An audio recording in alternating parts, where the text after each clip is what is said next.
வணக்கம் அவர்களே. "சோதி வானவன் தான் கடவுள்" அப்படின்ற மாதிரி பழைய தேவாரங்கள் எல்லாம் பாடியிருப்பார்கள். அதாவது ஒளிதான் கடவுள் அப்படின்ற மாதிரி ஒரு உருவகமே இருக்கும். இது இந்து சமயம், சைவம் தாண்டி பல சமயங்கள்ல உலகத்துல பல இருக்கிற சமயங்கள் முக்காவாசி முஸ்லீம், இஸ்ரேல், யூத அந்த சமயங்கள தாண்டி மிச்ச அநேகமான சமயங்கள்ல ஒளியத்தான் கடவுளாகவே முதன்மைப்படுத்தியிருப்பார்கள். அல்லது ஒளிதான் கடவுள்ட்ட போறதுக்குரிய ஒரு வழி அப்படின்ற மாதிரி கூட காட்டியிருப்பார்கள். அந்த வகையில தான் இந்த பண்டத்தரிப்பு விஷயத்தையும் பார்க்கணும். நாங்கள் பல இடங்கள்ல திருவிழா வேற வேற எங்க போனா கூட ஒளிய வச்சுத்தான் தீபாராதனை இருக்கட்டும் சரி, இல்ல வேற வேற விஷயமா இருக்கட்டும் சரி, ஒளிய மையப்படுத்தித்தான் வரும். விஞ்ஞானத்திலையும் அத அவர்கள் விஞ்ஞானம் இன்றைய நவீன விஞ்ஞானமும் அத ஒத்துக்கொள்ளுது. இருக்கிறதுக்குள்ளேயே வேகமானது ஒளிதான்.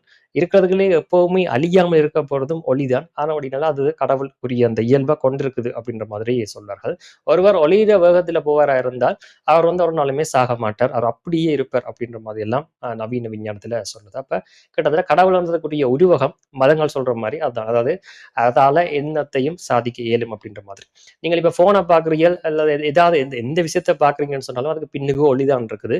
அதுதான் அத இயக்கிக் கொண்டே இருக்கு. நீங்க சாப்பிடுற சாப்பாடு ஃபோட்டான்ஸ்ல இருந்து எல்லாமே ஒரு ஒளி தொகுப்புலேருந்து வருது.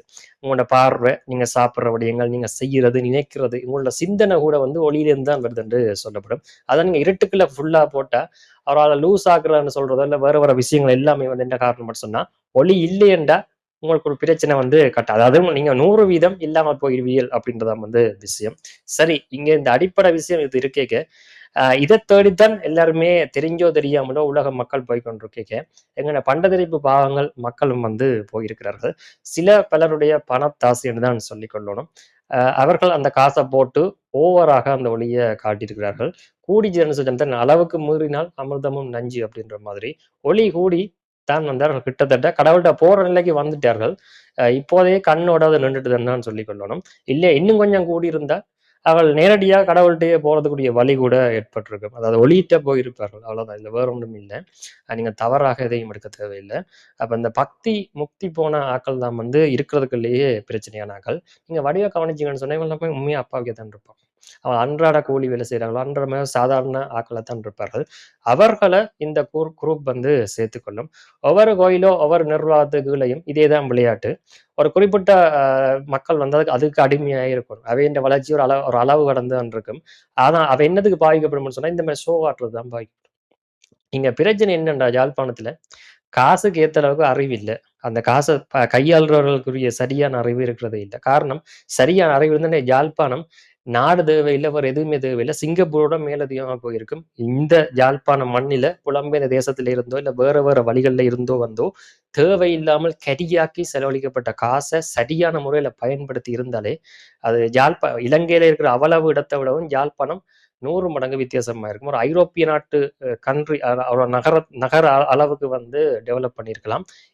கரியாக்கின காச மட்டும். கரியாக்கினது மட்டுமே கரியாக்கின காச மட்டும் ஒன்று சேர்த்திருந்து, சரியான டெவலப்மெண்ட் வேலை செஞ்சிருந்தா வேற மாரி போயிருக்கும். நம்ம அத முடிச்சு அப்படியே வடக்குல இருந்து அப்படியே வன்னிக்கு போயிருக்கலாம். அந்த மாரி டெவலப் பண்ணியிருக்கலாம். வடகிழக்க வித்தியாசமாக டெவலப் பண்ணி முடிச்சிருந்தாலே 2ம் இலங்கை வேற, இலங்கையிலிருந்து தனி நாடு தான். அது 2மே வேற வேற நாடு மாதிரி ஆயிடும். பலர் கனவு கோரிக்கைன்னு சொல்லி நிக்கிறதோ, அல்லது இதுதான் விருப்பம் அப்படின்னு அல்லது இப்படி தந்துட்டால் நாங்கலாம் வெட்டி கிழிச்சிருவோம்ன்னு நினைக்கிறத நிறைவேத்தி ஆகியிருக்கலாம். ஆனா இத யாருமே செய்ததாக கேட்டா இல்ல. செய்யறதுக்கு அவ்வளவு வாய்ப்பு இருக்கும். ஆனால் நாங்கள் என்ன செய்கிறோம் என்றால், காச கரியாக்கி கொண்டு தான் இருக்கிறோம். இது மட்டுமில்ல, இப்படி எத்தனையோ விஷயம் இருக்குது.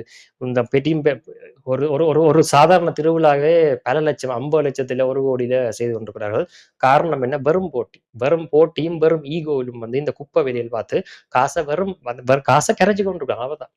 இதே இது எவ்வளவு எவ்வளவு தூரத்துக்கு எத்தனையோ டெவலப்மெண்ட் விஷயங்கள் செஞ்சிருக்கலாம். எவ்வளோ வேலை பார்த்திருக்கலாம். ஒரு நிர்வாக கட்டமைப்புல இருந்து வள கட்டமைப்புகள், தொழிற்சாலைகள்னு சொல்லி எவ்வளோ விஷயங்கள் செய்யப்பட்டிருக்கலாம். எதுவுமே செய்யல. செண்டமலம் பிடிக்கிறது, இந்த மாரி வேலை பார்க்கிறது, இல்ல புதுசு புதுசா இந்தியால என்னெல்லாம் ட்ரெண்ட் ஆகுதோ, வடக்குல இருந்து தெற்கு வரைக்கும் என்ன 2வது அல்லது இங்க யாழ்ப்பாணத்துல காச செலவழிச்சு பார்த்துக்கொள்றது. இதுக்கண்டே புலத்தமிழர்களுடைய நிதிய திருடி திருடி அதாவதுன்னா சொல்லி சொல்லி ஏமாத்துறது. 4 பேர 4 பேர்ட்ட வாங்குறது காசு இருக்கிறவன்ட்ட. அப்புறம் அந்த 4 பேரும் தந்துட்டான்னு சொல்லி 4 பேர காட்டி மிச்சம் 10 பேர்ட்ட வாங்குவான். அப்புறம் அந்த 10 பேர காட்டி இன்னொரு 40 பேர்ட்ட வாங்குறது. இப்படியே 40, 400 ஆகி காசு சேருது. அந்த காசை இங்க என்ன செய்யணும்னு தெரியாமல் வெடி கொளுத்தி விளையாடி கொண்டிருக்கிறார்கள். ஒவ்வொரு திருவிழாக்கும் வெடி, ஒவ்வொரு திருவிழாவுமே பல லட்சங்கள்ல முடியுது.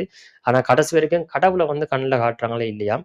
ஆக மிஞ்சி போனா நீ கேட்டா தானே அப்படின்ற மாரி தான் வந்து இந்த வேலையும் பார்த்திருக்கிறார்கள். கடைசியா கண்ணுக்கே ஆப்படிக்கிற மாரி போயிடுது. அதாவதுன்னா ஒளிதான் கடவுள்ன்ற அளவுக்கு வந்துட்டா, ஒளிய பார்க்கறதுக்கும் ஒரு கண் தேவை. அந்த கண்ணுக்கே ஆப்படிச்சு விட்டீங்கன்னு சொன்னா ஆப்படிச்சுட்டா, பிறகு எங்கய்யா நீங்க ஒளிய பார்க்க போறீங்க? ஒளிதான் கடவுள்ன்றது தான் விஞ்ஞானம் சொல்லுது, ஆன்மீகம் சொல்லுது. அப்ப அதையே பார்க்க முடியாது. அதுக்கு கண் இருக்கணும் பார்க்கறதுக்கு. உங்களுக்கு கண் இல்லாட்டி நீங்க ஒளிய உணர இயலாது. ஆனா அதுக்கே ஆப்படிக்கிற அளவுக்கு வந்துட்டேன்னு சொல்லி சொன்னால், உண்மையிலே இவையெல்லாம் யார் அப்படின்றதோ, இல்ல உண்மையிலே இவர்கள் ஆன்மீகம் சம்பந்தப்பட்டு தான் இயங்குகிறார்களான்னு கேட்டால், 100% இல்லை அப்படின்றதான் வந்து விஷயம்.